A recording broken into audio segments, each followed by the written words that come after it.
কেউ আপনাকে ঠকিয়েছে কিংবা কেউ আপনার 2 টাকার ক্ষতি করেছে কিংবা কেউ আপনার সম্পর্কে মিথ্যা দুর্নাম করে বেড়াচ্ছে, এরকম পরিস্থিতিতে আপনি কখনোই নিজেকে সঠিক প্রমাণ করতে যাবেন না। সঠিক প্রমাণ করার জন্য সৃষ্টিকর্তা রয়েছে। মনে রাখবেন, 10 জন মানুষের কাছে খারাপ হওয়ার চেয়ে নিজের বিবেক এবং সৃষ্টিকর্তার কাছে ভালো হওয়া ভীষণ জরুরি। আসসালামু আলাইকুম আমার প্রিয় ভিউয়ার্স, আপুরা, মামুনিরা, সবাই কেমন আছেন? আমি আলহামদুলিল্লাহ বেশ ভালো আছি। আমার নতুন একটি ভিডিওতে সবাইকে জানাচ্ছি অনেক অনেক স্বাগত। আজকে সকালে কাপড় ছাপিয়েছি, তারপর সেই কাপড়ে একটুখানি সেলাইয়ের স্যাম্পল তুলেছি। সেই ভিডিওটা মুক্তা বুটিক্স অ্যান্ড ফ্যাশনে আপলোড করেছি। আর এখন সকালে নাস্তা খাচ্ছি চা বিস্কিট। আপুকে কাজ বুঝিয়ে দিয়ে তারপর চা খেয়ে এখন দুপুরে রান্না বান্না করব।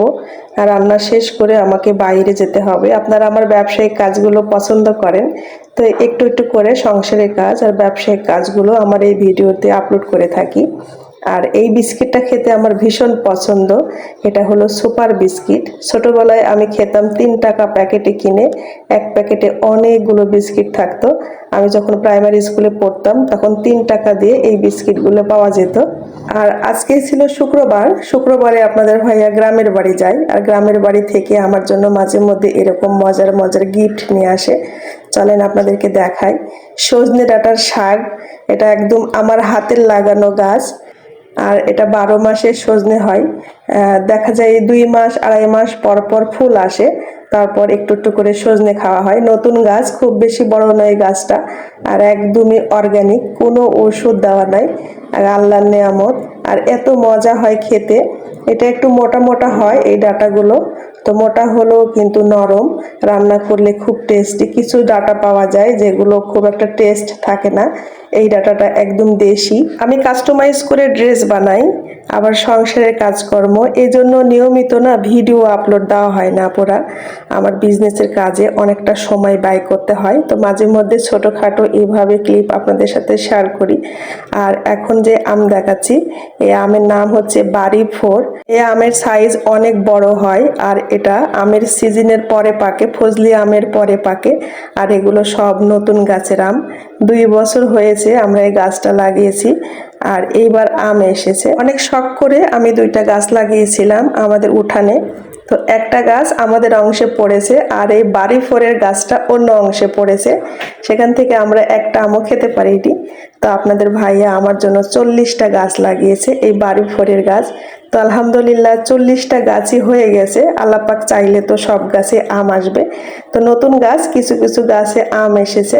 তো ছোট গাছ তো বাচ্চারা রাখবে না, ছিঁড়ে ফেলবে কিংবা পড়ে যাবে। মাত্র 2 বছর বয়স হচ্ছে গাছের। আর উঠানে আমি যে গাছটা লাগিয়েছিলাম সেই গাছে কিন্তু 1 বছর পরে আম এসেছিল। এত পরিমাণ আম এসেছিল, আমের ভোয়ারে গাছটা একদম ভেঙে যাওয়ার মতো অবস্থা। তো পাড়ার সবাই শুধু আমাকে বলবে যে তুমি গাছটা লাগিয়েছো, গাছটা অন্যদিকে পড়লো। আসলে গাছ, ফলের গাছ বিশেষ করে কখনোই আপনার নয়। আমার আব্বা বলে যে ফলের গাছ যে মানুষ নিজ দিয়ে হেঁটে যাবে তারও হক আছে, শুধু যে তোমার জন্য এই গাছটা আল্লাহ পাক দিয়েছে তা না। ফলের গাছের হক পাড়া প্রতিবেশী, আত্মীয় স্বজন, রাস্তাঘাটের মানুষ যে যাবে তারও হক থাকে। তো পাড়ার সবারই একই কথা যে গাছটা লাগাইলা তোমরা আম খেতে পারলা না। এটা শুনে মারুফের আব্বু বিরক্ত হয়ে বলছে তোমার জন্য বাড়ি ভরে আমের বাগান করে দেব।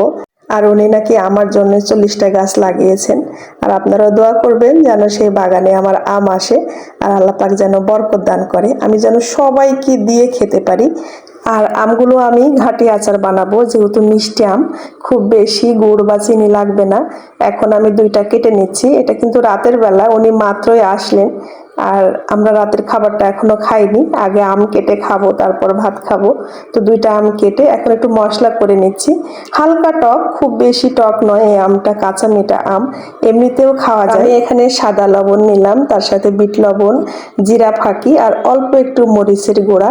এখন একসাথে করে এই মশলা দিয়ে আম খেতে যে এত মজা লাগে। পেয়ারা, আম, তারপরে আমড়া, জলপাই, এই মশলা দিয়ে খেতে খুবই ভালো লাগে। আমি কিন্তু প্রায় এইভাবে মিশিয়ে রেখে দিই একটা এয়ারটাইট বক্সে করে। আমার মিনহাজুল খুব পছন্দ করে। অনেকেই বলবেন মুক্তা আপু কি দেখাচ্ছেন, এই কাজগুলো তো আমরা পারি। আপনার ব্যবসার কাজকর্ম, আপনার ড্রেসের কাজকর্ম দেখতে আমাদের ভালো লাগে, আর সেটা তো আমার মুক্তা বুটিক্স অ্যান্ড ফ্যাশন থেকে দেখায় আপু।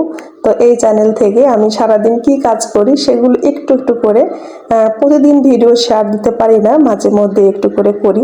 আমার নিজের কাছেও ভালো লাগে, আপনাদের কমেন্ট পড়লে ভালো লাগে, ভিডিও বানাতে ভালো লাগে। তো মুনতাহা আর মুনতাহার দাদি ওই ঘরে টিভি দেখছে, আর আমরা চারজনে বসে বসে এই ঘরে আম খাচ্ছি। তাদেরকেও ডাকা হয়েছে, তারা খাবে না, আর ওরা দুইজনে ভাত খেয়ে নিয়েছে, এই জন্য আম আর খাবে না। আর আমরা খুবই এনজয় করছিলাম নতুন গাছের আম, পরিবারের সবার সাথে খাওয়া, শুকর আলহামদুলিল্লাহ। আর পরের দিনে সকালে নাস্তা খাওয়া হয়ে গেছে, ব্যবসায়িক কিছু কাজকর্ম হয়েছে, ভিডিও আপলোড দেওয়া হয়েছে। এখন দুপুরে রান্না বান্নার প্রিপারেশন চলছে। সজনে ডাঁটার রান্না করব, আর যে শাকটা ছিল সজনে ডাঁটার শাক, সেটা ভাজি করব। আজকে এই দুইটাই তরকারি হবে। তো পরে অবশ্য আমি শাকটা করতে পারিনি, কারণ একদমই সময় ছিল না হাতে। এখন বেজে গেছিল প্রায় 12টার মতো। আমাকে আবার বাইরে যেতে হবে, বেলা 1টার মধ্যে রান্না শেষ করে রেডি হতে হবে। আপনাদের ভাইয়ার সাথে আমি কাপড় দিতে দূরে একটা গ্রামে যাব। কাপড়গুলো আমি রেডি করে নিয়েছি, আর সেই ভিডিওটা তো আমার অন্য চ্যানেল থেকে যাবে। আর এখন আমি সজনেগুলো কেটে শুধু আলু দিয়ে চচ্চড়ি করব। আর যখন আমি রান্নাঘরে কাজ করি ততক্ষণই কিন্তু আমার মেয়েটা আমার পাশে, আর ব্যবসায়িক কাজকর্ম যখন করি তখনও একই অবস্থা, ও আমার পাশে। আর আমগুলো আমি রাতের বেলা ছিলে রাখবো, ছিলে ভাপিয়ে রাখবো, পরের দিনে আমি তেলে দিয়েছি। আর এই যে ডাটা চচ্চড়ি, চলেন আপনাদের সাথে শেয়ার করি কিভাবে আমি ডাটা চচ্চড়ি সহজভাবে করি। খেতে কিন্তু খুবই ভালো লাগে, আমরা খুবই পছন্দ করি। একটা তরকারি করলে রাতে আবার আরেকটা তরকারি করতেই হয়, কারণ আমরা বেশি মানুষ আর সবাই সবজি খাই। তো এখানে মোটা মোটা করে আলু কেটে নিয়েছি, ডাটা, একটা টমেটো ছিল ঘরে, একটাই দিলাম, আরেকটা থাকলে দিতাম কিন্তু নেই। আর একটু পেঁয়াজ দিলাম, পেঁয়াজের পরিমাণটা কম হয়েছে, আর একটু দিতে হতো। আর পেঁয়াজও শেষ হয়ে গেছে, মানে ঘরে তেমন কোনো বাজার ছিল না, পেঁয়াজ টমেটো সবজি কিছুই ছিল না। সবজিটা বাড়ি থেকে এসেছে, তো সেটাই রান্না করে নিচ্ছি। আর গুঁড়া মরিচটা একটু বেশি দিতে হবে, এই ধরনের চচ্চড়িতে একটু ঝালঝালি ভালো লাগে। তবে সরিষা বাটা দিব, সরিষা বাটার সাথে কিন্তু 2-3টা কাঁচামরিচও আছে, এই জন্য পরিমাণ মতো দিচ্ছি। হলুদের গুঁড়া, এটা ধনিয়া গুঁড়া, লবণ, আর পরিমাণ মতো তেল, সরিষা বাটা, রসুন বাটা, আদা বাটা, জিরা বাটা একসাথে দিয়ে আমি হাত দিয়ে মাখিয়ে দেব। দেশি রসুন বেটেছি, খুব ভালো মিহি করতে পারিনি তাড়াহুড়ার মধ্যে। আদা আর জিরা ভালো করে মিহি করে বাটতে পেরেছি, আর রসুনটা একটু হালকা মিহি হয়েছে। আর এখানে সরিষা বাটা ভালো করে মিহি করে বেটে নিয়েছি। আর সরিষার তেল দিব, সরিষার তেলটা আমি মাখানোর পরে দিব, আগে দিলে হাতে লেগে যাবে। তো এইভাবে ডাটাটা চচ্চড়ি করলে আমাদের কাছে খুবই ভালো লাগে। আর টাটকা ডাটা ছিল, কোনো রকম ওষুধ দেওয়া নাই, আবার বাসিও না। কালকে রাত্রে মানে সন্ধ্যার সময় উনি পেড়েছেন, পেড়ে নিয়ে চলে এসেছেন, আর আমি ফ্রিজেও রাখিনি, বাইরে রেখেছি। আর 2-3 দিন খাওয়া হবে।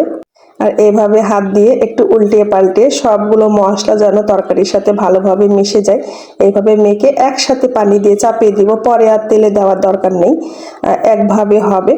ঢেকে দিব, মাঝে মধ্যে একটু উল্টে পাল্টে দিলেই হবে। রাইস কুকারে ভাত দিয়ে দিয়েছি, ওই দিয়ে কিন্তু বারবার মেসেজ চেক করছি, আপনারা যে মেসেজগুলো আমাকে দিচ্ছেন। আমি বন্ধুদের সাথে কথা বলি, আবার কাস্টমার আপুদের সাথেও কথা বলি, সব মিলিয়ে আপুরা সারাদিন খুবই ব্যস্ততায় যাই গো। অনেকে কথা বলতে চান, আসলে সময় করতে পারি না আপু, সবসময় আমি কাজের মধ্যে থাকি।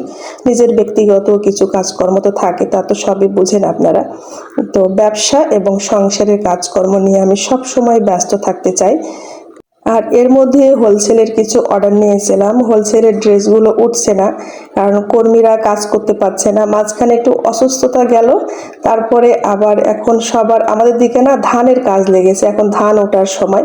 তো ধানের সময় না গ্রামের বউরা কিন্তু হাতের কাজ করতে পারে না, ওরা সংসারের কাজ নিয়ে বেশি ব্যস্ত থাকে।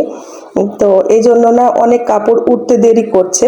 সব সময় আমি যোগাযোগ করতেই আছি সবার সাথে, যে দয়া করে একটু কমপ্লিট করে দাও, কারণ কাস্টমার আপুরা সব দিক থেকে ফোন করছে। তো তরকারিটা বসিয়ে দিয়ে আমি এখন ঘর বাড়িগুলো ঝাড় দিয়ে নিব। ওইদিকে কিন্তু আমার সবকিছু ঘর ঝাড় দেওয়া মোছা হয়ে গেছে। আর আজকে অনেকগুলো কাপড় ওয়াশ করেছি আপুরা, এত পরিমাণ কাপড় ওয়াশ করেছি, আমি 4 বালতি কাপড় ওয়াশ করেছি। আমি দুইবার করে ওয়াশ করে দিচ্ছি, আর মারক গিয়ে ছাদে দিয়ে আসছে। আর আজকে কিন্তু প্রচুর রোদ ছিল। আধা ঘন্টার মধ্যেই আমার সব কাপড়গুলো শুকিয়ে গেছে। আমি যাব এখন ছাদে, ছাদ থেকে কাপড়গুলো এনে রেখে তারপর বের হব। তো রান্নাঘরটা পরে মুছবো, এখন আর মোছার সময় নেই। আমি শুধু ঝাড় দিয়ে নিলাম, ময়লাগুলো তুলে নিলাম। আর ওই যে আমগুলো আছে, আমগুলো কিন্তু রাতের বেলা সিলে রাখবো, সিলে ভাপিয়ে রাখবো। আর পরের দিনে গুড় কিংবা চিনি যেটা দিয়ে দিই, একদম ঘাটি আচার করব। ঘাটি আচার আমরা ভাতের সাথেও খাই, আবার খিচুড়ির সাথেও খাই, এমনিতেও খেতে ভালো লাগে, বাচ্চারা পছন্দ করে।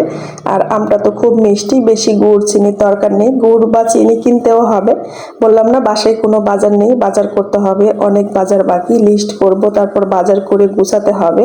ব্যবসার কাজের জন্য এগুলো করার সময় পাচ্ছি না। আগে বাসনপত্রগুলো মেজে নিই, বাসনপত্রগুলো মেজে তারপরে ছাদে উঠবো। আপনারা ভিডিওর এই পর্যন্ত যারা এসেছেন একটি লাইক দিতে ভুলে গেছেন, প্লিজ এটা লাইক দিয়ে দিবেন। আর আপনি যদি আমার চ্যানেলে নতুন হয়ে থাকেন, সাবস্ক্রাইব করে বন্ধু হয়ে পাশে থাকার অনুরোধ রইল। আমার আরও একটা চ্যানেল আছে, সেটা হলো মুক্তা বুটিক্স অ্যান্ড ফ্যাশন। সেখান থেকে আমি আমার ব্যবসায়িক কাজকর্মগুলো বেশি দেখিয়ে থাকি। আর আমার এই চ্যানেল যারা সাবস্ক্রাইব করে রেখেছেন, আপনাদের অসংখ্য অসংখ্য ধন্যবাদ পাশে থাকার জন্য। আর এখন চলে এসেছি ছাদে কাপড়গুলো তুলে নেওয়ার জন্য। প্রায় 40 মিনিট হচ্ছে, কাপড়গুলো মেলে দিয়ে গেছে আমার বড় ছেলে মারুফ। দেখেন কত কাপড় আমি ওয়াশ করেছি। এখানে কিন্তু আমার বাড়ির কাপড়, আমার বিক্রির কাপড় সবই আছে। পুরো ছাদ জুড়ে শুধু কাপড়। এগুলো কিন্তু সবই অর্ডারের ড্রেস আপুরা। এগুলো এখন আয়রন করা হবে বাহিরের লন্ড্রিতে দিয়ে, তারপর ডেলিভারির জন্য প্রস্তুত হবে। তো চলেন পট করে কাপড়গুলো উঠিয়ে নিয়ে যাই। আর যেগুলো বাড়ির মোটা মোটা কাপড়, সেগুলো একটু হালকা করে ভিজা আছে, ওটা ফ্যানের নিচে দিলেই হবে। কারণ আমার ছাদটা হচ্ছে 4 তলার ওপর, মানে 5 তলায় উঠতে হবে, বারবার উঠাও আমার জন্য অনেক কষ্ট। তো সব কাপড়গুলো নিয়ে নিচে নেমে আসলাম। আর পরে আর সময় করতে পারিনি শাকটা ভাজার, শুধু এই একটাই তরকারি ছিল, এটা দিয়ে আমরা দুপুরে ভাত খেয়েছি আলহামদুলিল্লাহ। আর আমার তরকারিটা কিন্তু প্রায় হয়ে গেছে, এখন চুলা বন্ধ করে দিলাম, এভাবেই হবে। আর এর সাথে কিন্তু বেগুন দিলেও মজা লাগে খেতে। আর এখন একটুখানি বেড়ে নিব। আপনাদের ভাইয়া চলে এসেছে, তাকে খাবার দিয়ে আমি রেডি হব, তারপর আমরা একসাথে বের হব। আমি একটা গ্রামে যাব কাপড় দেওয়ার জন্য, সেই কাপড়গুলো অলরেডি বস্তা প্যাকেট করে নিয়েছি, ওইখানে দিব কাপড়গুলো। তারপরে ওখানে যে কাপড় হয়ে গেছে সেগুলো বুঝে নিব। তো আজকে আমাদের খাবারটা ছিল ডাটা আলুর চচ্চড়ি আর গরম গরম ভাত। আর রাতে কিন্তু আমি আবারও রান্না করেছি, এটা দিয়ে আমাদের দুপুরের খাওয়া হয়েছে। তা আমরা উত্তরবঙ্গের মানুষ সব ধরনের খাবার খেতে পছন্দ করি, বিশেষ করে একটু ঘাঁটি, তারপরে এরকম চচ্চড়ি, এই ধরনের তরকারিগুলো আমাদের বেশি পছন্দ হয়। ডাটার কিন্তু বেশ কয়েকটা রেসিপি আমরা করে খাই, ডাল দিয়ে রান্না করি, তারপরে মাছ দিয়ে ঝোল হয়, শুধু বড়ি দিয়ে ঝোল হয়, কুমড়া বড়ি, সেই বড়ি দিয়ে রান্না করি, আবার আলু দিয়ে, ছোট আলু দিয়ে মাছ দিয়েও খাওয়া হয়। আর এই তো ভাত, এখন ভাত আর তরকারি আপনাদের ভাইয়াকে দিয়ে দিই, সে খাবে, আর আমি ওইদিকে রেডি হয়ে যাব।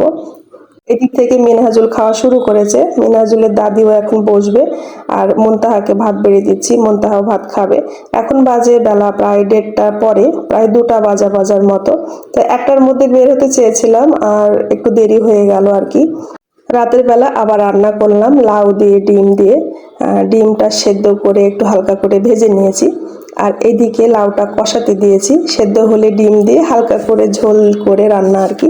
এই তরকারিটা দিয়ে রাতে খাওয়া হয়েছে। আর যেগুলো ডাটা বেঁচে ছিল সেইগুলো ফ্রিজে তুলে রাখলাম, 2-1 দিন পরে আবার রান্না করব।